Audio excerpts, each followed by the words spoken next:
Muito boa tarde, companheiros e companheiras do Hora 13.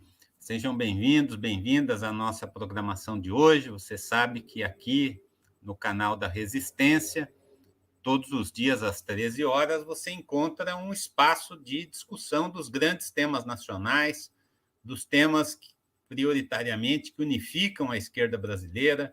Aqui é o canal do Lula Livre, do Fora Bolsonaro, da resistência a esse governo genocida que vem criando uma situação totalmente nova para a esquerda e para o povo brasileiro.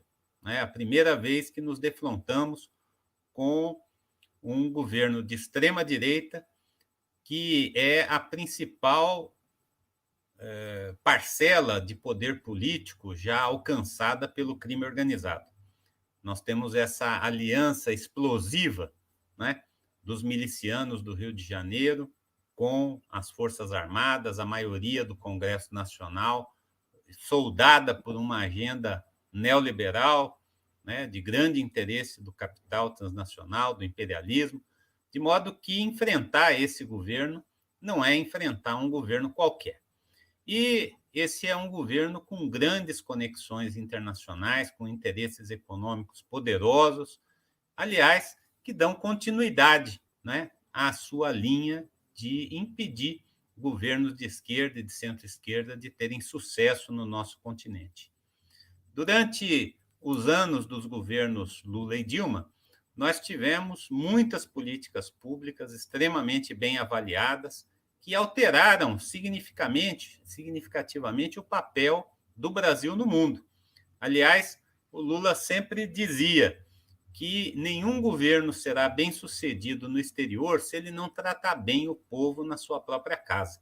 Por isso, a força da representação desse projeto no plano internacional veio justamente daquilo que o governo Lula e o governo Dilma conseguiram fazer de experimentação e realização de políticas públicas inovadoras. Aliás, inovadoras porque o Estado brasileiro foi criado para dizer não para o povo pobre e sim, senhor, para os poderosos. Então, mudar a natureza desse Estado com políticas públicas ousadas foi uma tentativa nos governos que nós tivemos, e isso deu muita legitimidade para que o Lula pudesse falar no plano internacional sobre as grandes bandeiras das reformas estruturais que nós queremos nas relações internacionais. O apoio ao multilateralismo, o apoio à cooperação internacional nas grandes causas humanitárias, a defesa dos direitos humanos, foram marcos, não é? Juntamente com a busca de relações com a África, de relações com a América Latina, de relações posteriores à crise de 2008 com os BRICS. O Brasil fez tudo isso e muito mais.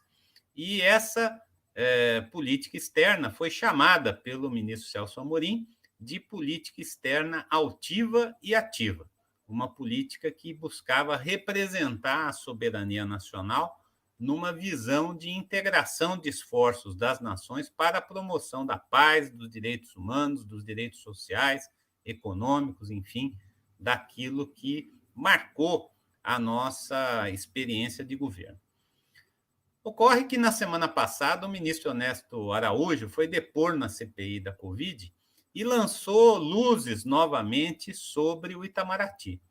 E a discrepância é tão grande que muita gente aqui no chat, né, sugeriu, é uma hora da gente entender o que aconteceu com o Itamaraty. Como é possível ter descido tão baixo uma instituição centenária, tradicionalmente respeitada no mundo, né, com um papel importante no pós-guerra, né? Tanto é que nós presidimos a Assembleia Geral das Nações Unidas, que iniciou todo esse sistema que vem marcando o pós-guerra, com diplomatas de carreira muito bem formados, num instituto conceituado, né?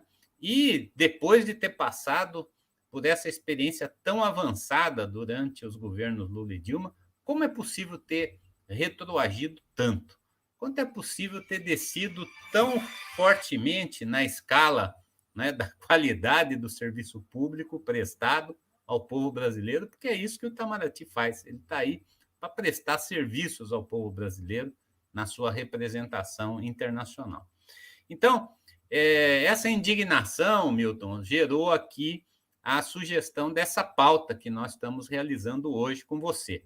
E me alegra muito receber o nosso convidado de hoje, que é o Milton Rodó, um companheiro de muitos e muitos anos, né, nas grandes questões do povo brasileiro, diplomata, né, hoje aposentado, mas que teve, durante o papel em que esteve no Itamaraty, né, um papel muito relevante também na busca de uma integração das ações do Itamaraty com os movimentos sociais no Brasil, né?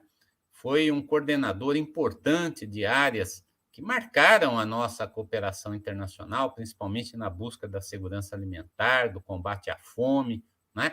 Realizou, portanto, não só missões da carreira, mas missões da própria vida dele. Teve um momento que isso foi possível, né? Se fundiu, né, objetivos, né, de vida com atuação profissional. E o Milton, portanto, viveu, dentro e fora do Itamaraty, esse choque, né? Um golpe que derrubou uma presidenta legitimamente eleita por um motivo absolutamente fraudulento, que foi vendido no exterior, inclusive, pelo Itamaraty, como algo dentro da normalidade democrática do país, e de lá para cá a coisa vem degringolando, né? Talvez nesse governo Bolsonaro nós tenhamos, espero que nós tenhamos chegado no fim do poço, porque, infelizmente, em outras áreas, né, a gente pensa que chegou no fim do poço, mas ele ainda é mais profundo. O Bolsonaro nos joga ainda mais para baixo. Então, pessoal, vocês vão estar conosco hoje, podendo participar pelo chat. Você, como nós estamos transmitindo por outras redes, a gente usa aqui o chat do YouTube, né, para receber um pouco da sua contribuição, da sua análise. Você pode deixar aí o nome da sua cidade, de onde você fala, seu comentário, né, as suas questões, e a gente vai dialogando, então, até às 14 horas com o Milton Rondó. Milton, obrigado aí pela sua vinda, pela sua disponibilidade, né? Você pode, então, responder a essa questão. Eu sei que é uma questão difícil, né? Por isso você tem o tempo que julgar necessário aí na sua introdução para nos situar um pouco como é que nós chegamos a esse ponto, né? E o que é que aconteceu, né? O que restou daquela política externa que nos orgulhou tanto durante tantos anos, que fez do Brasil um país protagonista e respeitado no mundo, depois desses 5 anos de governos golpistas que se sucederam na presidência da República. Boa tarde aí, Milton. Obrigado. Seja bem-vindo. Boa tarde, Renato. Muito obrigado por ter me convidado. Um prazer estar aqui, estar conversando com você e com as demais pessoas que estão participando. Olha, eu sempre disse que a gente tinha que relativizar a avaliação tão positiva que o Itamaraty tinha nos governos Lula e Dilma, porque o Brasil saía de um patamar muito alto. O Barão do Rio Branco fez o que nenhum diplomata no mundo fez. Ele resolve os principais problemas que um país tem, que são problemas de fronteira, em termos de política externa, né, são a demarcação das fronteiras, né, num espaço de 20 anos, sendo que nós temos 10 vizinhos. E, em alguns casos, eram questões muito complexas. Se você pegar a questão de Palmas, por exemplo, com a Argentina, né, a Argentina reivindicava todo o Planalto catarinense. Ou seja, nós ficaríamos com uma planície que ficaria uma tripa praticamente e não teríamos condições de manter o Rio Grande do Sul, por exemplo, né? O próprio Barão dizia, olha, como é que nós teríamos que estabelecer uma bateria de armamentos ali, que seria, e nós no baixo, quer dizer, para aquela época seria impossível, né? Uma fragilidade imensa. Isso para dar uma ideia. Aqui no sul, pegar o caso do Acre, por exemplo, o Acre nunca foi português. O Barão diz isso. Olha, essa é uma negociação diferente, né? Este território nunca foi português, né? Então, como negociar isso? E não é que nós negociamos com a Bolívia, como se diz aqui, não. Havia uma multinacional com nome bom, a gente pode fazer analogia com a Monsanto, por exemplo, né? fazer uma coisa ruim com nome bom. E essa multinacional era Syndicate, se chamava. Era uma transnacional com capital americano e inglês, ou seja, dos dois impérios mais poderosos da época, né? Para a qual havia sido arrendado aquele território pela Bolívia. Portanto, foi uma negociação dificilíssima. Primeiro ele teve que destrinchar a negociação com Inglaterra e Estados Unidos. Evidentemente, essa empresa era uma empresa corsária, por trás estavam os governos, para depois ele negociar com a Bolívia. Então, uma negociação difícil para um território que nunca foi português, uma negociação completamente diferente, né? Em que ele utiliza, e todas as negociações, é interessante lembrar, o uti possidetis, o que é? A posse se justifica pela utilidade. Terra para quem precisa dos movimentos sociais, né? É o artigo da Constituição que estabelece a função social da terra, estabelecida na Constituição de 88, ou seja, quase um século depois do Barão ter utilizado esse princípio para as negociações internacionais. Se a gente for pegar o caso, se a gente for pegar a negociação com a França, por exemplo, pela litoral do Amapá, a França reivindicava todo o litoral do Amapá, né? O juiz o árbitro dessa negociação foi o presidente da Suíça. Ora, se a gente olhar Genebra, ela está encravada na França. Então, imagine, quer dizer, a qualidade dos documentos que esse homem precisou produzir para provar que aquilo era português e, portanto, era nosso. E é interessante, se eu te perguntar, ou a gente perguntar para quem está assistindo, se o Brasil é um país caribenho, qual seria a resposta?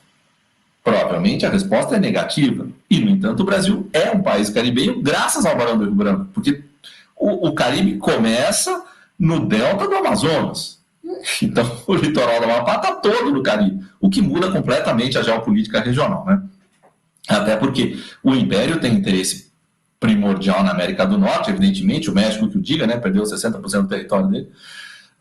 Em segundo lugar, América Central e Caribe, se a gente for pegar, Cuba foi invadida várias vezes, o Haiti, enfim, vários, né, todos os países da região praticamente foram invadidos ali, exceção talvez da Costa Rica. Enfim, e nós, mesmo no governo Lula, acho que tem um documento que eu me lembro que a gente se reivindica como país caribenho. Isso para dar um pouco a extensão do que o Barão do Rio Branco fez. O Barão do Rio Branco defendeu 1/9 do território brasileiro. 1/9 do território brasileiro. Devemos a ele, e não aos militares. Ao contrário do que eles né, fazem perceber. Né? Não foi a ele. Não houve nenhuma luta militar para a defesa do território. Foi tudo decidido pelo Barão do Rio Branco. Às vezes até penso, será que o Barão fez bem? Porque daí eles ficaram sem fazer nada e ficaram aí dando golpes para dentro do Brasil. Né? Aliás, fica muito claro, tem um artigo na Carta Capital que eu escrevi ontem, em que eu coloco isso, que eu citando o Hegel, né? O Hegel disse, olha, o exército alemão não tem mais nenhum sentido, era da Prússia, né? Não tem nenhum sentido em termos de defesa internacional, ele está voltado para a opressão interna, ele está voltado para os interesses da oligarquia interna, né? Um século e meio antes de 2016. Um visionário, como nós sabemos. Então, eu acho que esse é um tema, primeiro, que eu queria colocar, que eu acho que a gente tem que trabalhar mais, o tema da geopolítica, ou geografia política, como preferia a Berta Becker, né? Mas, enfim, o sentido é o mesmo, né? Acho muito importante a gente ter isso presente, a gente entender que somos a terceira área de maior importância para o Império, né? O primeiro, a América do Norte, o segundo, a América Central e Caribe, terceiro, já é a América do Sul. E que o Brasil é a galinha dos ovos de ouro. O Brasil é o país mais bio-mega diverso do mundo. O Brasil tem a maior quantidade de água doce do mundo, que escasseia cada vez mais, né? O Brasil, enfim, descobriu as maiores jazidas de petróleo dos últimos 50 anos, né? Enfim, nós só temos mapeado do nosso subsolo 10%, ou seja, né? Não é à toa que os garimpeiros invadem as áreas indígenas na Amazônia, porque nós sabemos, aquele ouro todo é contrabandeado praticamente, né? Enfim, terras raras, etc. E fora a água do subsolo, né? O aquífero Guarani, etc.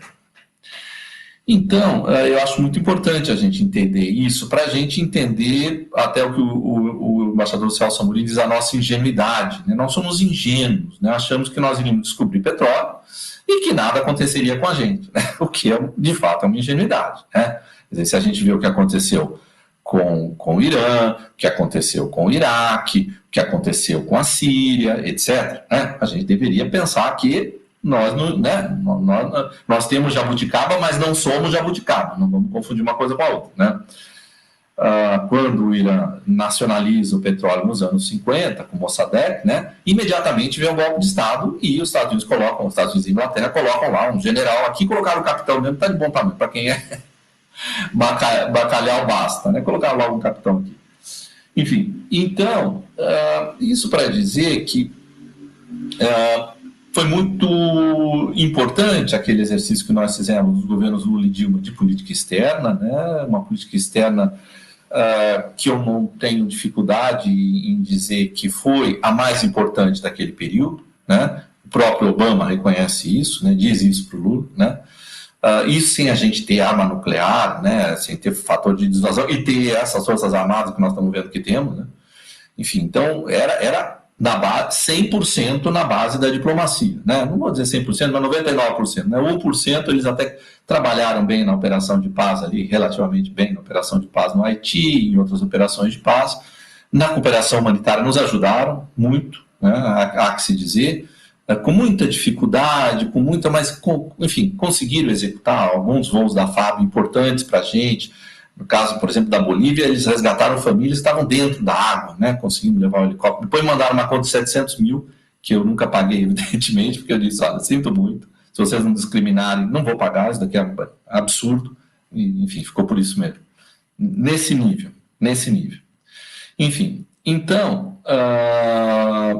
para dizer que a gente, na verdade, se a gente for olhar, quer dizer, naquele período, você tinha a população brasileira, as pesquisas dão isso muito claramente, quer dizer, o primeiro fator de aprovação do governo era as políticas de combate à fome, que o povo chamava de fome zero, né? A estratégia fome zero. Em segundo lugar, a política externa. E a gente estava bem nessa intersecção, né? Nessa coordenação de ações internacionais de combate à fome, e depois se agregou cooperação humanitária, né? E isso para dizer que aí a gente conseguia mudar a visão internacional sobre o tema. Até a diretora executiva do Programa Mundial de Alimentos, que recebeu o Prêmio Nobel ano passado, né?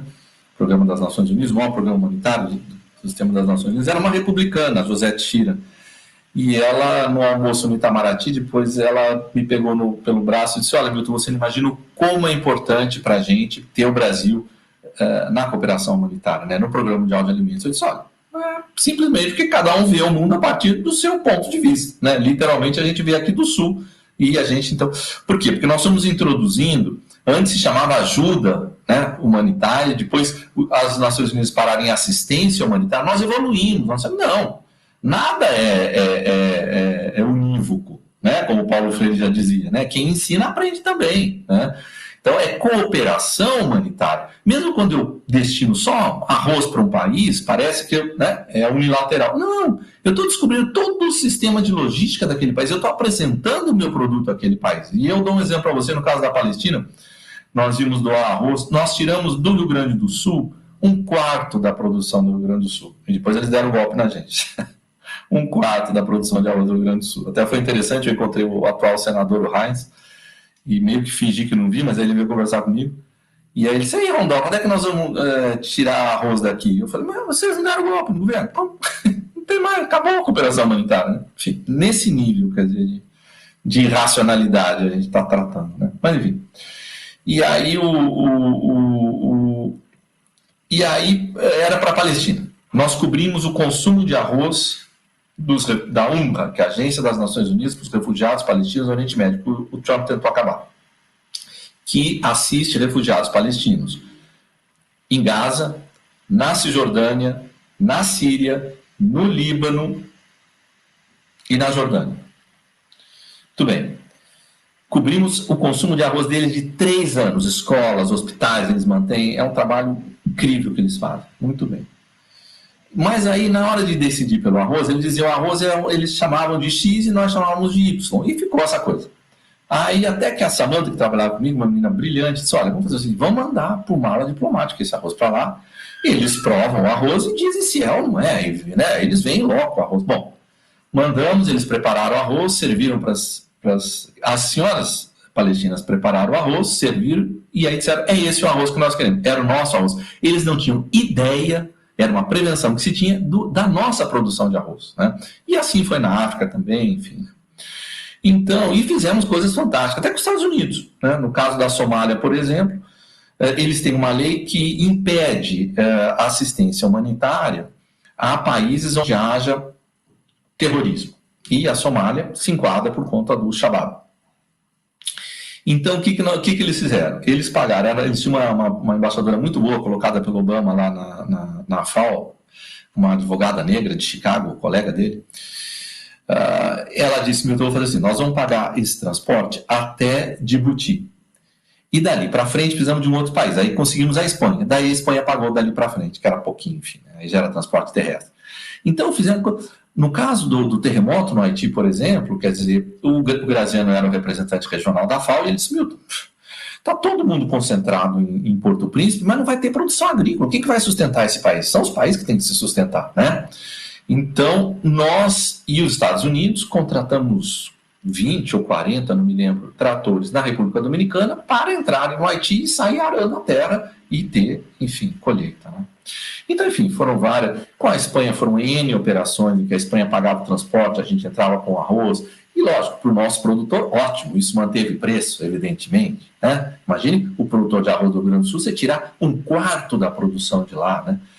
E, enfim, e todo mundo ganhou, porque alimentamos milhões de pessoas pelo mundo, né? E a gente dirigia sempre para a alimentação escolar, em que aí você tem ganho, né? Você tem uma melhor condição nutricional, com uma melhor condição nutricional você tem uma melhor condição de aprendizagem, né? Ninguém aprende barriga vazia, e aí você tem, quando você compra da agricultura familiar, você inclui essas famílias. Vale lembrar que 3/4 dos pobres do mundo estão no meio rural, portanto é fundamental você poder comprar a produção, e aí você inclui pela produção. Agora mesmo, a região lá, onde Cabo Delgado, norte de Moçambique, nós estávamos trabalhando lá com PA, né?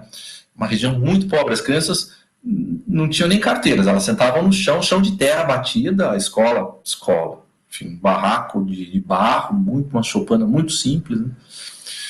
Então, enfim, e aí é isso, se você não leva desenvolvimento, você tem terrorismo, evidentemente, quer dizer, né? Aí fica muito mais fácil do terrorismo entrar, né?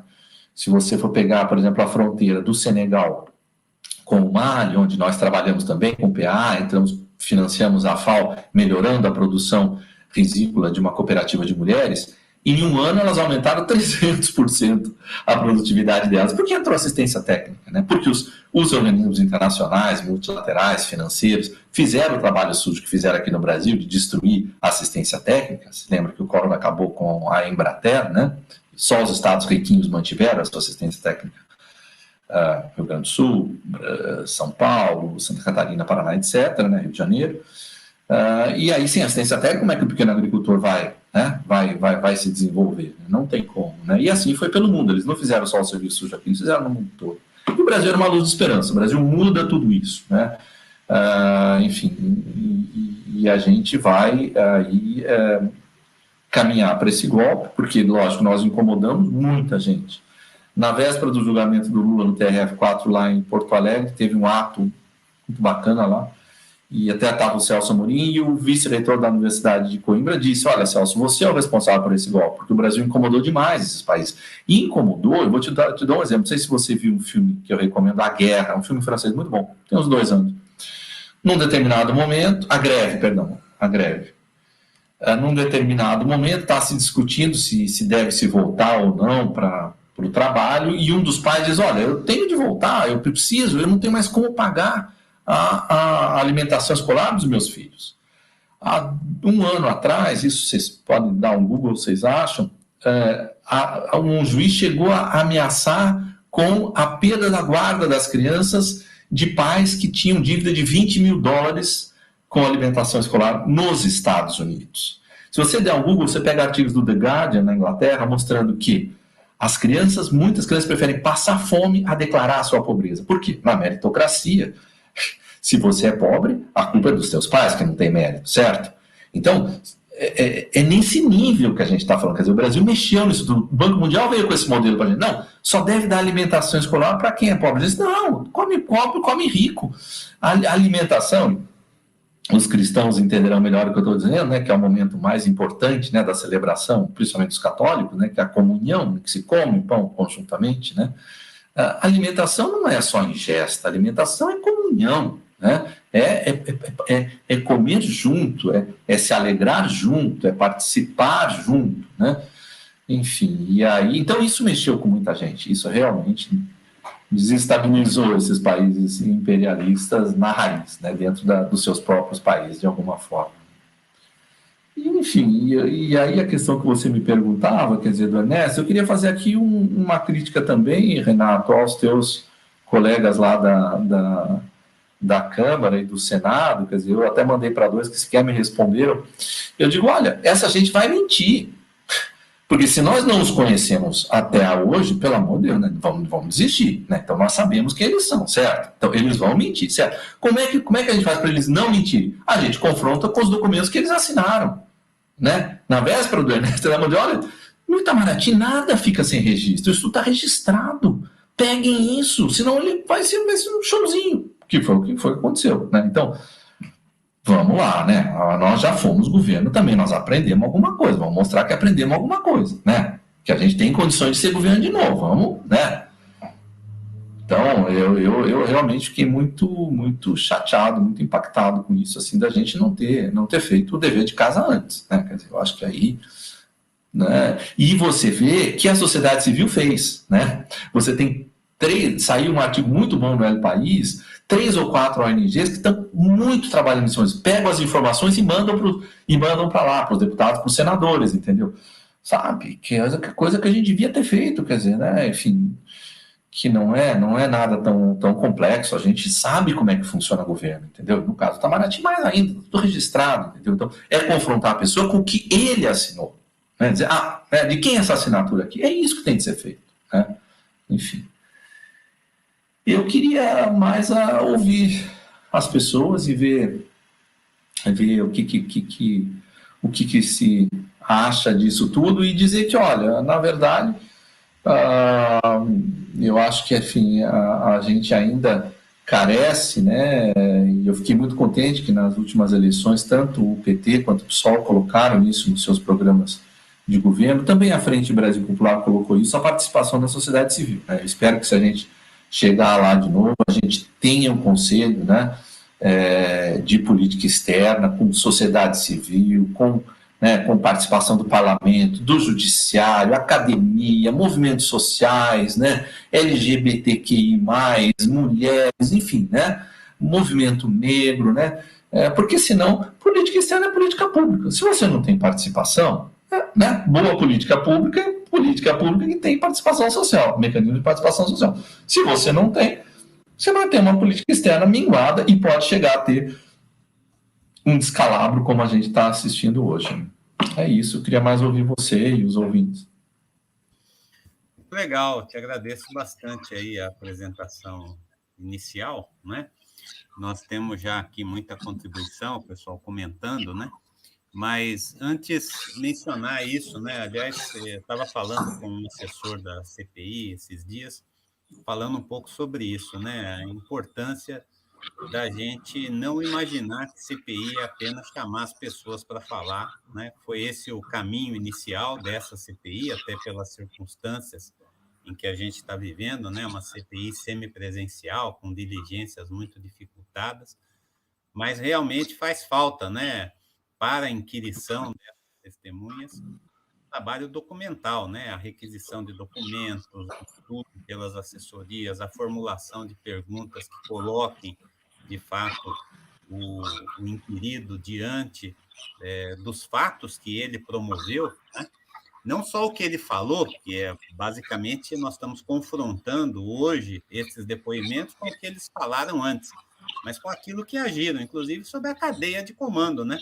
Estava vendo a capitã Cloroquina agora, um pouco antes da gente entrar no ar aqui, Milton, e ela parece que não tem responsabilidade de comando, né? Ela diz que o site foi para o ar por causa dos técnicos, como se a gente não soubesse, né? Quem participou de governo sabe que tem uma cadeia de comando, ninguém põe no ar algo sem a validação, né, por todas as cadeias de comando de um ministério.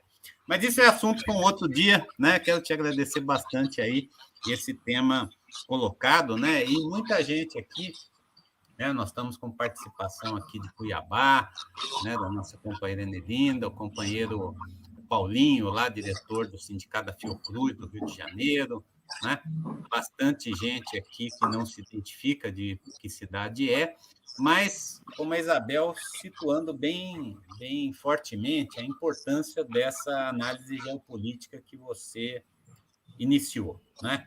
Então, eu separei 3 assuntos aqui, nós temos uma meia hora, talvez aí vamos ter uns 10 minutinhos para cada assunto, tá? Tirados da sua própria fala inicial, para a gente poder aprofundar um pouco a partir das dicas dadas aqui pelo pessoal do chat do YouTube. A primeira sobre esse tema geopolítico, né? Você disse, e todos nós sentimos, né, que essa democracia limitada que o Brasil oferece, né, essa democracia institucional pela qual nós tão duramente lutamos, ela, chamada às vezes de baixa intensidade, ela produziu frutos, mesmo dentro dos seus limites, né, que foram tensionados, né, pelo nosso governo. E, certa vez, eu levei o ministro Celso Amorim para uma conversa com os bispos na CNBB, e os bispos presentes perguntaram lá para o Celso Amorim se ele acreditava, de fato, que o imperialismo tinha se movimentado em favor do golpe de 2016 ou se isso era teoria conspiratória, né?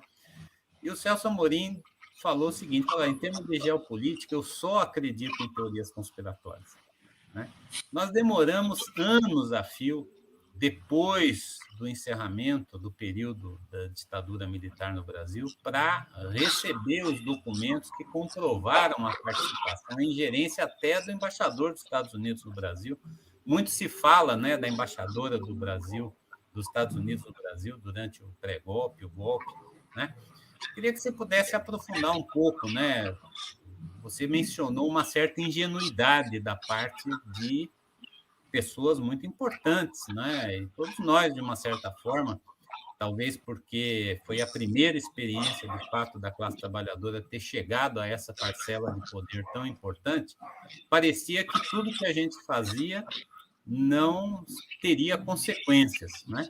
E houve consequências, né? Você identificou no pré-sal uma das razões históricas, né, o petróleo, de ingerência dos interesses do imperialismo numa nação. Queria que você pudesse retomar um pouco essa fala e dizer o seguinte, né? Nós vimos na sequência de golpes parlamentares, como viemos de Honduras, em que o Brasil prestou solidariedade ao embaixador, ao presidente Zelaya, no Paraguai, com o presidente Lugo, tentativas, né, de lawfare contra...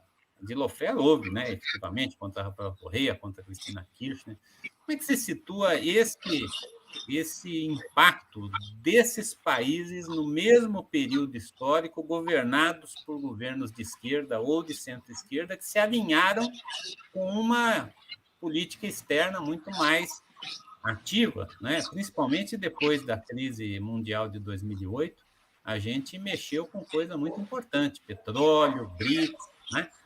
Você poderia situar um pouco melhor qual é a tua análise disso, né? E que ingenuidade a gente deve deixar em casa, como você disse, pensando num possível retorno da esquerda ao governo? Obrigado, Renato. Olha, na verdade, quem falou em ingenuidade foi o ex-ministro Celso Amorim, né? Falei que nós somos ingênuos, né? Eu concordo. E aí, eu acho que a gente tem uma questão, quer dizer, em primeiro lugar, olhando em termos de geopolítica mundial, né, a gente tem um deslocamento, né, e o Brasil, digamos, ascende à cena internacional, né, no momento em que há um deslocamento do eixo de poder dos países do norte, né, para o sul e para o oriente, né. A China já ultrapassa os Estados Unidos, né, em termos econômicos, em termos de tecnologia civil, e a Rússia ultrapassa em termos de tecnologia militar, né? Então, e o Trump, quer dizer, com a inabilidade dele, ele acaba jogando, o que parece impossível, né, jogando a China nos braços da Rússia, né? Quer dizer, você tem alianças, a semana passada mesmo assinaram acordos, alianças cada vez mais fortes entre os dois gigantes, né? Isso faz com que, digamos, as potências ocidentais, ex-metrópoles coloniais, elas percebam ainda mais sua decadência e busquem revertê-la, evidentemente, né? Quer dizer, se a gente olhar, quer dizer, os ataques à Venezuela, né?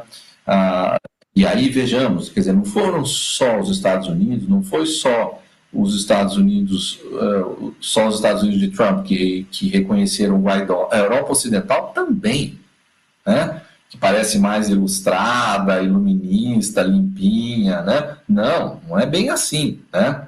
Quando se trata de interesse. E quem negociava no multilateral via isso. Eles jogam fechadinhos, né? Que é Western European and Others, né? Então, são Estados Unidos, Europa Ocidental, Japão, Austrália e Nova Zelândia. Jogavam fechadinhos, Canadá junto, entendeu? E o México, muitas vezes, quando era de direita, infelizmente, fazia esse jogo, né? Que é o que hoje o Brasil faz, né? O trabalho sujo, né? Então, isso para dizer que é importante para a gente poder entender, né, onde o Brasil estava, né? Quer dizer, entender que há esse deslocamento, né, do eixo de poder para a Ásia, né?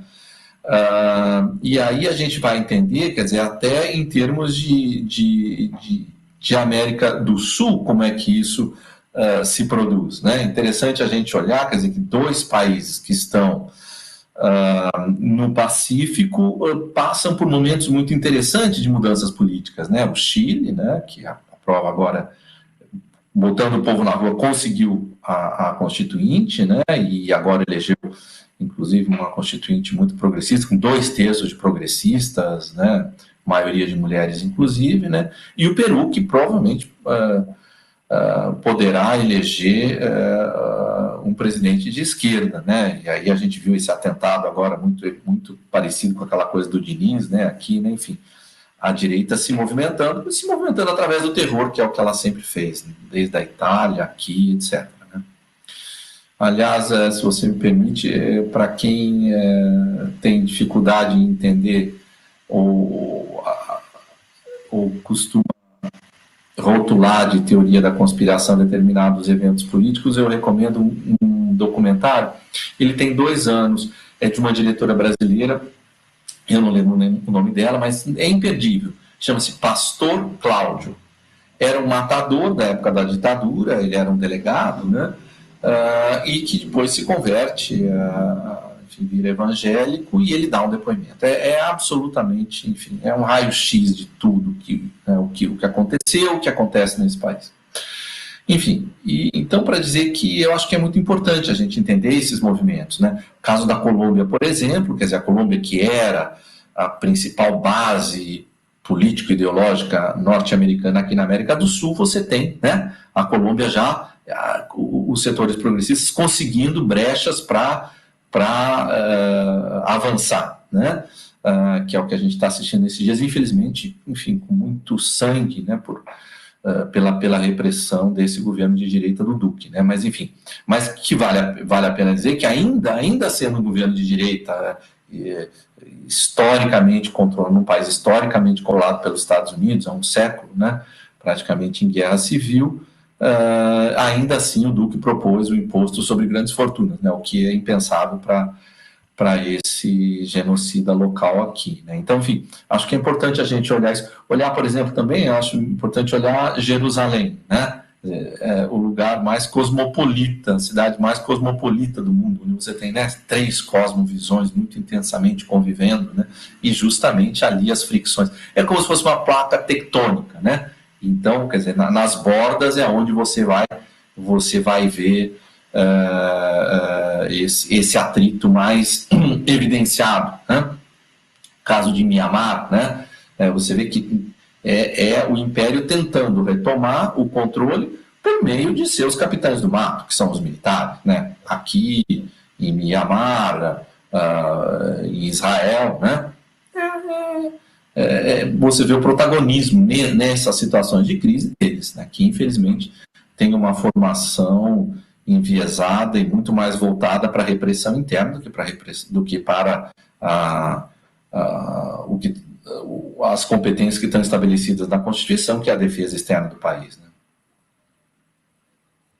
Esse tema da geopolítica ele vai voltar aqui em outras questões, mas antes de tratar aqui de uma questão que já fica reservada aí para o seu encerramento, né? Porque a Isabel Silva ela é gaúcha, né? Aliás, os gaúchos começaram a se identificar no chat aqui, o Marcelo de Santana do Livramento, né? Meu amigão. Então, você está atraindo público para o canal da Resistência aqui, está lá a Isabel Silva de Soledade, né? E o Milton agora ele fica na ponte aérea Porto Alegre, Jundiaí, né? Então os gaúchos estão prestigiando bastante aqui. Mas a Isabel coloca para você, eu vou pedir para você a última questão, sobre essa polêmica do acordo comercial entre Mercosul e União Europeia, que está no radar agora, né, na polêmica, em que nosso governo sucessivamente empurraram a barriga esse tema, né, e deslanchou mesmo durante o governo Temer, e que agora, graças à má fama do Bolsonaro, está encontrando grandes dificuldades de tramitação em vários países da Europa, né? Aliás, é um tema que eu estou devendo para o pessoal do Escopo Bolsonaro Mundial, a gente fazer um debate específico aqui sobre essa questão, né? Eu agradeço a Isabel aí por ter recolocado. Mas antes de entrar nesse tema, nós tivemos como uma das primeiras ações no Itamaraty, depois do golpe, justamente o encerramento da sua coordenadoria, né? Da coordenadoria que você implantou, né? Coordenação Geral de Cooperação Militar e Combate à Fome. Você mencionou vários episódios interessantes de solidariedade, né, com países, e eu queria que você agregasse aí uma ação muito importante também, além dessa troca de gestos de cooperação, a transferência tecnológica e a implantação de órgãos do governo federal voltados para o combate à fome, principalmente na África, né? Não existia quase nada de relações diplomáticas com a maioria dos países africanos. O governo Lula criou embaixadas para tudo que é lado, né, na África, cumprindo esse déficit, priorizou, de fato, essa relação com a África, até em respeito ao imenso legado que nós temos pelo ônus da escravidão com aquele continente, e utilizou, de fato, várias agências, institutos de pesquisa, órgãos técnicos do governo federal, para auxiliar esses países, não só em situações emergenciais, mas em situações de superação da fome e da pobreza, né? Talvez se você pudesse relembrar algum desses pontos, porque eu achei muito simbólico, né? Poucos dias depois do golpe, essa coordenadoria ser extinta pelo novo ministro de Relações Exteriores, mostra que, de fato, essa não é uma prioridade que o capital tenha grandes interesses em subsidiar, né? Mas se você pudesse comentar um pouco disso, né, também das ações extra solidariedade efetiva, né, o que você resgataria de importância naquela política externa de promoção do desenvolvimento e de combate à fome? Obrigado, Renato. Eu acho que esse é o ponto que, para situar melhor, e não parecer que a gente está fazendo muita propaganda, né, daquele período, quer dizer, situar melhor o papel do Brasil, eu vou te contar um caos aqui. Eu houve uma enchente muito grande lá no Paquistão, e aí o então secretário-geral, que depois foi ministro da Dilma, ministro das Relações Exteriores, patriota, pediu para eu ir até lá. E aí nós tínhamos feito uma ajuda de $1 milhão para o Alto Comissariado das Nações Unidas para Refugiados, o que é muito pouco em termos de cooperação internacional, mas fizemos. E quando eu fui visitar o representante do Acnur lá, ele tinha o cheque atrás da mesa enorme. Ele falou, você está achando que esse cheque está aqui porque você tá vindo, né? Não, eu deixo isso aqui para as pessoas verem que há novos atores na cooperação humanitária, né? E aí eu fiquei surpreso. Ele disse, olha, porque vocês não têm um passivo aqui, ele disse, né? Você pega o caso da Inglaterra, todo um passivo colonial. A Inglaterra dividiu a nação Pashtun em 60% no Afeganistão e 40% no Paquistão. As pessoas brigam que era um general bêbado. Ele não estava bêbado, ele sabia o que ele estava fazendo, né? Quer dizer, então, boa parte do drama que se vive hoje, com toda a questão do Talibã, passa por aí, né? Passa mais de um século, né? E aí ele disse, olha, os Estados Unidos vieram aqui e construíram, a USAID construiu 40 escolas, né? O Talibã foi e explodiu 70, para não errar na conta, né? Eles construíram, botaram a bandeirinha dos Estados Unidos, imagina. E ele disse, olha, mas quando a gente entra com a alimentação escolar, que foi porque vocês destinaram dinheiro, as meninas vão para a escola, né? Elas vão para a escola. E aí, em seguida, eu fui para a Índia, e na Índia as pessoas me disseram, olha, foi assim que as meninas aqui na Índia foram para a escola, foram para se alimentar, em primeiro lugar. É isto o que atrai crianças à escola em pleno século XXI. O que mais atrai crianças à escola, em pleno século XXI, é comida. Até o senador, o Cristóvão Bach, disse, vocês ficam fazendo esses restaurantezinhos aí pelo mundo, tal, de olha... A minha parte é essa, a questão do conteúdo não é minha, enfim, mas infelizmente, senador, o que mais atrai crianças para a escola no mundo inteiro, e aí eu posso, como eu estava dizendo, quer dizer, até, né, na França, na Inglaterra e nos Estados Unidos, é comida, né? Enfim, é esse o mundo que a gente vive, em que 1% da população tem mais do que os outros 99%, né? Enfim, então... para dizer que a gente fez um trabalho realmente muito interessante, né? E na África, quer dizer, o contato ele é totalmente fluido, né? Porque, enfim, né, tá lá, são as nossas raízes, né? E nós fizemos, então, o PAA, que é o Programa de Aquisição de Alimentos, né, nas 5 macro-regiões africanas, um por cada país, Moçambique, Malawi, Etiópia, Níger e Senegal, né?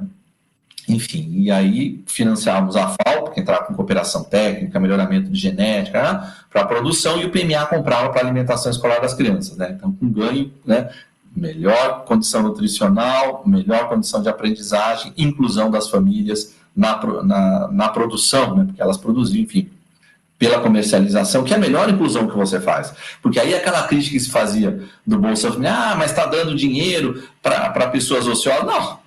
Nós estamos comprando a produção das pessoas, né? É uma outra coisa, né? Então, porque, em geral, quer dizer, o que se diz agora aqui, por exemplo, estou tentando desmontar a Conab, né? Porque, lógico, o rico, o grande produtor, ele tem condições de reter a produção dele e vender no momento em que os preços vão aumentando. O pequeno produtor não tem onde armazenar, então ele vende no momento da colheita. Olha, uma lei básica do capitalismo. Maior oferta, preço mais baixo, né? Então, aí as grandes companhias negociadoras de grãos do mundo compram, armazenam e aí vão vendendo conforme os preços vão subindo. Então, quem incorpora mais valia são elas. Por isso o produtor está sempre calado. Para ele, coitado, ele vem quando ele consegue suprir suas dívidas. Por isso o êxodo rural, por isso as favelas, etc. Então, e tudo isso nós fomos trabalhando, né? Quer dizer, que era necessário restabelecer sistemas de armazenamento público, né? E você vê que o neoliberalismo, ele faz isso por igual. O Rio Grande do Sul lá para terminar com a Companhia Estadual de Armazenamentos, a CESA, que tem um século, eu acho. Enfim, eles não inovam, o neoliberalismo não inova, é um manualzinho lá da CIA que eles vão ticando e vão seguindo, enfim, tudo muito simples. Né? Então, enfim, até é interessante, o novo presidente do Níger, por exemplo, veio visitar aqui os nossos programas sociais, lá em Brasília, levando para visitar restaurante comunitário, a alimentação escolar, né? Lembrando que a gente aqui estabeleceu que 30% da alimentação escolar tem de ser comprada da agricultura familiar. Foi o que mais colocou dinheiro no bolso do agricultor familiar brasileiro e dos assentados da reforma agrária. Eles dizem isso muito claramente, né? Porque é o comprador que compra para 46 milhões de refeições diariamente. Olha o que isso significa, né? Então, enfim, Por isso eles estão tentando acabar com essa lei, inclusive, né? Aqui. E isso para dizer que a gente fez um esforço aí interessante, né, nesse sentido de demonstrar para as pessoas que havia, que o outro mundo era possível, né, que era possível outras formas de comercialização, de produção, né, e de enriquecimento, né, do agricultor familiar.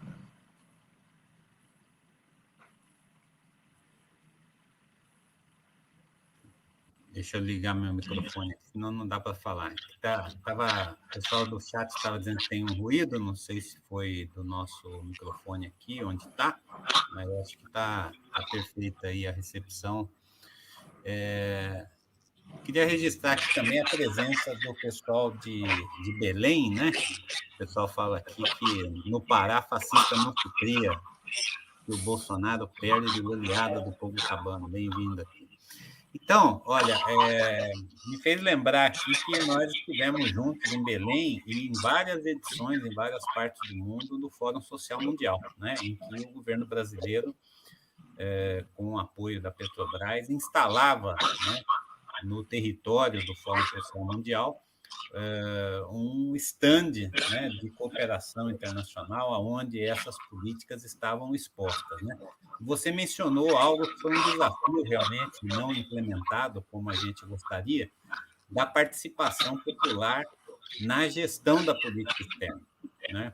A ideia do Conselho de Política Externa é uma ideia que ficou incompleta, né?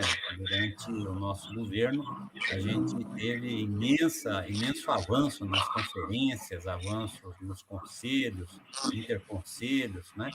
Mas em várias áreas eu me lembro bem da briga também para ter uma corregedoria na Polícia Federal. Tem coisas que a gente não consegue, né? Você briga, e a coisa chega atrasada. Quando chega no finzinho, né? E depois a gente vê como fez falta, né? Então, eu queria... Esse tema do acordo Mercosul-União Europeia é um tema de grande sensibilidade dos movimentos sociais internacionais, né? Porque ele se insere dentro de uma tradição de acordos de livre comércio e a gente evitou ao longo da nossa tradição de governo, inclusive ultrapassando, vamos dizer, não só salvando o Mercosul, que estava fadado ao desastre, né, no final do governo Fernando Henrique, mas dando um outro caráter, né, um pouco de integração entre nações, né, não só entre mercados, né, foi o que presidiu, por exemplo, a ideia da Unasul, a ideia da CELAC, a ideia de sair dessa onda de acordos comerciais de natureza neoliberal, de fragmentação de fronteiras, de tarifas e tal, para uma integração de outro conteúdo, com uma integração de ativos humanos, culturais, econômicos, evidentemente também, mas complementando, né, o que seria uma nação e não um mercado.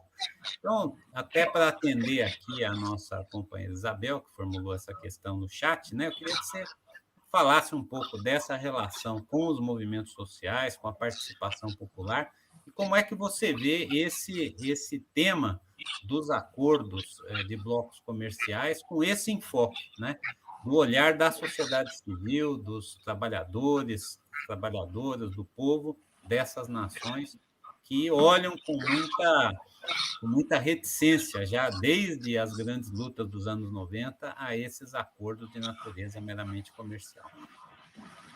Então, Renato, nós conseguimos colocar, agradeço aí a pergunta super completa, a gente conseguiu colocar no PPA, antes do golpe, né, a gente conseguiu passar um conselho de cooperação internacional, que evidentemente os golpistas nunca implementaram, né? Ele ficaria junto à Agência Brasileira de Cooperação, né? E teria participação de sociedade civil, etc. O último chanceler, que foi o Mauro Vieira, da Dilma, não quis que a gente colocasse no PPA o Conselho de Política Externa, não permitiu. Mas conseguimos entrar parte das nossas contradições, né? Isso já exigiria aí um aprofundamento grande. Conseguimos passar o Conselho de Cooperação Internacional e os golpistas, obviamente, nunca implementaram, né? Enfim, foram coerentes nesse sentido, né? embora seja lei. PPA é uma lei, como você sabe, né? Enfim. Isso mostra o medo deles. Vale lembrar, Renato, que a primeira coisa que o Congresso faz para botar, como se diz em italiano, colocar a trava no meio das rodas do governo Dilma, do Dilma II, né, foi aquele decreto do Gilberto Carvalho, né, que regulamentava, né, enfim, projeto de lei do Gilberto Carvalho, né, que regulamentava a participação social no governo, né, em conselhos, etc. Que era uma coisa quase que anódina, enfim, não tinha nada demais, tudo isso já se fazia, né. E aí, o que depois seria chanceler, o Aloysio Nunes, né, lembrando que foi vice-governador do Fleury, do massacre do Carandiru, né, nesse caso daí aí não vale a teoria do domínio do fato, né? Para ele não valeu. 111 pessoas assassinadas, não valeu. E aí ele puxa essa insurgência contra esse projeto de lei, né? Então, e aí eu acho que a gente tinha do Gilberto, né? Que regulamentava a participação da sociedade civil no governo. E eu acho que é muito difícil você parar esse tipo de coisa, e a gente viu no caso da ALCA, quer dizer, o governo Lula consegue parar todo aquele processo da ALCA, porque antes houve um plebiscito aqui, promovido pelos movimentos sociais, MST, etc., que 5 milhões de pessoas disseram que não queriam aquilo, né? Eu me lembro das urninhas, eu assinando lá em Porto Alegre, enfim, tudo, né? Então, né, é isso, é essa combinação virtuosa de governo e povo. Né? Sem isso, né? Como a gente viu no golpe, só uma coisa não funciona, né? Não adianta. Então, e aí eu acho que a gente tem o que esse acordo propõe, na verdade, é um tratado de Mitwin, né? Vamos lembrar, né, que é aquele que faz com que Portugal seja um país de segunda classe na Europa, praticamente até hoje, se a gente quiser, né? Do ponto de vista econômico, né? Não do ponto de vista social, evidentemente, que está muito lá na frente, né? Mas do ponto de vista econômico. Por quê? Porque Portugal se atrela à Inglaterra através de um tratado que dizia: eu vou produzir produtos primários, vinho, né? E vou te comprar produtos industrializados, manufaturas, né? No caso tecidos, etc. E isso é o que faz com que Portugal fique por 2 séculos um país, um fazendão, né? Que é o que esse governo e o governo Temer, desgovernos, né? Tanto este do genocida quanto o Temer, visualiza para o Brasil. Né? Um fazendão, enfim, poluído, né? com a musa lá do veneno, liberando mais de um veneno por dia, muitos proibidos, né? Na União Europeia, etc. Enfim, e para você barrar isso, você precisa de participação social. Né? É a única forma quando você tem um governo genocida como esse daí. Né? Então, mas é a tal história. Na África a gente chegou em algumas cooperativas de mulheres, inclusive, que elas trabalhavam com a machadinha, né? Agachadinhas numa machadinha, né? Quer dizer, a outra coisa é você trabalhar com um implemento agrícola adequado. A tua produtividade, né? Quintuplica imediatamente, praticamente, né? Então é disso que se trata. Então, a gente precisa ter instrumento. Sem instrumento é difícil a gente fazer as coisas, ou a gente faz as coisas de uma forma muito artesanal, enfim. Não na escala que o Estado exige, né? E aí eu acho que também, quer dizer, a gente também repensar o modelo, né? Quer dizer, veja, de novo, para mim a cooperação deveria estar no centro, né, do fazer diplomático, né? E aí até a gente fez o Sind Itamaraty, que é o Sindicato dos Servidores de Itamaraty, fez um debate, eu participei uns 15 dias, e eu colocava isso, olha, aquilo que a gente estava dizendo, quer dizer, o que é o Cristo, né, no cristianismo, né? O Cristo é o verbo que se encarna, que é o verbo que se torna ação, né?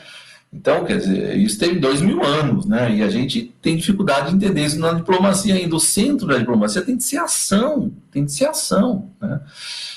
Eu lembrava, quer dizer, quando você tinha... Nós passamos a denominar os desastres naturais, não existe desastre natural, a natureza não comete desastre. Para ser um desastre precisa ser multifuncional, a natureza não faz isso. Os desastres são socioambientais, sociais no caso de guerras, conflitos, etc., ambientais os demais, né? E aí, no caso dos atos socioambientais, quando havia em algum país, nós dizíamos, olha, o povo, nós soltávamos uma nota de imprensa, olha, o povo e o governo brasileiro se solidarizam com o povo e o governo de tal lugar, né? E no final fechamos dizendo, olha, estamos aqui à disposição para ajuda humanitária, na verdade, para cooperação humanitária, né, que vocês julgarem necessário, né? E aí eu relembro, houve uma enchente lá na China, acho que em 2009, se não me engano, e nós mandamos lá $150 mil, compramos uns cobertores, enfim, para a China. A primeira coisa que o presidente da China fez ao encontrar o presidente Lula foi agradecer essa ajuda. A primeira, não foi a segunda nem a terceira, foi a primeira, para a China, imagine. Em inglês tem um ditado que diz, a friend in need is a friend indeed. Ou seja, um amigo na necessidade é um amigo de verdade, né? Sabe? Então, é por isso que as pessoas estão abismadas de ver esse Brasil de hoje, né? De ver esse descalabro, né? Quer dizer, que era o país mais admirado do mundo. Você ia no verão para a Europa, eu fui várias reuniões lá, as camisetas que mais vendiam na Itália, nas bancarelas, como a gente diz, banquinha de rua, né? Eram as camisetas do Che Guevara e a da CBF, porque identificava o Brasil, né? Quer dizer, era nesse nível de identificação que os jovens tinham de visão com relação ao Brasil, né? E esse tratado atual, para fechar com a União Europeia, isso é um tratado de mito, né? Pelo qual nós seremos um fazendão, provedores de bens agrícolas, minerais, etc., para eles, né? Para eles, então, beneficiarem e devolver para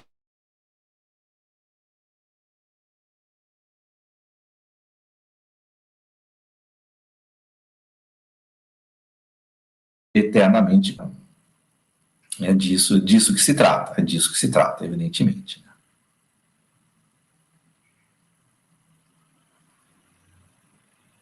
Então, esse tema nós vamos voltar aqui. Foi bom que me lembraram aqui dessa dívida que nós temos aqui sobre o debate da União Europeia. De uma certa forma, Milton, você respondeu ao Carl Pinheiro, que no finzinho aqui pedia uma fala sobre... Meus amigos estão todos aí, pelo visto. Você trouxe aqui, cresceu a nossa audiência aqui, só com os amigos do Milton Rondon, né? Sobre o papel da ABC, né?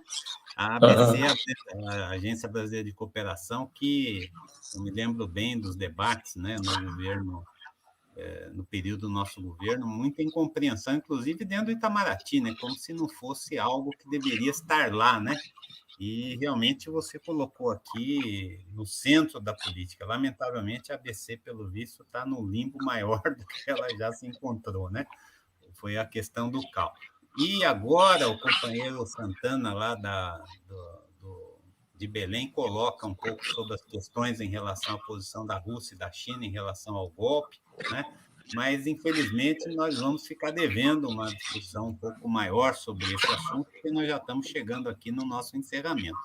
A gente sempre fala no final aqui, Milton, de um tema que eu proponho para todo mundo, que é o tema da esperança, porque, às vezes, nós estamos tão imersos em uma situação terrível como a que a gente está, e espera que o povo se mobilize só pela revolta, né? Como se não fosse necessário a gente cultivar uma esperança de que a coisa mude. Então, pensando tudo que você falou aí da política externa, do papel da cooperação, da negligência que nós temos tido com esse tema, né, e piorando agora, né, como perguntou o Cal a respeito da ABC, que mensagem de esperança você poderia colocar, né? Onde é que você vê esses sinais, né, que podem nos alimentar aí na nossa luta, né? E já aproveito para te agradecer demais aí o seu tempo, a sua possibilidade de participar conosco hoje. Prazer, Renato. Olha, eu diria que quem fabrica esperança para nós todos os dias, e certamente está inspirado aí agora passando os Pentecostes, né, pelo Espírito Santo, é o Papa Francisco, né? É inacreditável como ele acompanha o Brasil todos os dias, e o tempo todo nos trazendo esperança, justamente, né? Eu acho que como eu estava até rindo sozinho, como ele conhece Paulo Freire, né? A linguagem dele é totalmente paulo freiriana, né? Teve um dia que ele deu uma entrevista sobre participação social em políticas públicas, é absolutamente impressionante, enfim, né? É tudo o que a gente pensava, né? E com uma inspiração, de novo, muito profunda do Paulo Freire, né? Quer dizer, e aí, quer dizer, faço a nossa, e aí, um pouco pegando o gancho do Cal para encerrar, quer dizer, se a gente for olhar os documentos da ABC, nós vamos fazer formação, nós somos os iluminados, né, que vamos levar conhecimento para pessoas desprovidas, sacos de areia vazios, desprovidos de conhecimento. A África, pelo amor de Deus, né? A Ásia, pelo amor de Deus, né? Olha a cultura que tem, milenar, né? Então, eu acho que isso a gente precisa mudar, né? Para a gente chegar ao governo de uma outra forma, muito mais alinhados com esse homem santo, que é o Papa Francisco, né, e muito mais aprofundar, nós que somos o país do Paulo Freire, que este ano é o centenário dele, né, muito mais aprofundados no Paulo Freire, né, quer dizer, nós vamos trocar, né, nós temos a dar, nós temos muito a receber, e ter instrumentos para receber, né, quer dizer, como é que o Itamaraty pode identificar boas práticas de saúde, por exemplo, né, olha aí, a Bolívia está vacinando muito mais do que o Japão, entendeu? Então, como é que eu vou identificar, como é que eu passo isso?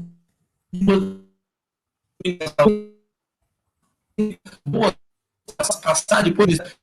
Então, tudo isso nós temos já, porque isso nós não tínhamos, né? Então, é um belo desafio que nós temos pela frente, neste ano do centenário de Paulo Freire, a gente se aprofundar e temos aí a proteção desse homem santo que é o Papa Francisco.